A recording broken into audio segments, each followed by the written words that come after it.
Assalomu alaykum, hurmatli tomoshabinlar. Mana biz YouTube ahli ko'radiganlar, biz tomga mana penoplastra bloyni rasvonlab kelayotgizyapmiz. Bir kub olib keldik. Mana hisobda 7 metrga 330. Uyni ichini, tepasini yana bir 2 va 3 kvadrat yetmay qoldi. 650 mingdan oldik kubasini. 5-10 santimetr yotqizyapmiz. Nihoyatda yengil issiq bo'lar ekan.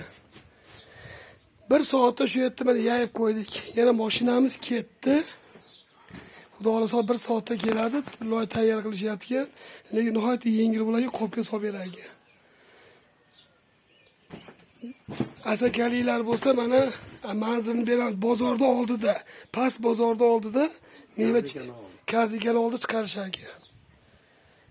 Lekin nihoyatda yaxshi, yengil, unaqa og'ir ishi yo'q. Sizlarga tavsiya qilaman. Bir kubasi 650 mingga oldim. Lekin mana nechki va 3 kvadrat yeri qoldi xolos. Loydan ancha arzon ekan.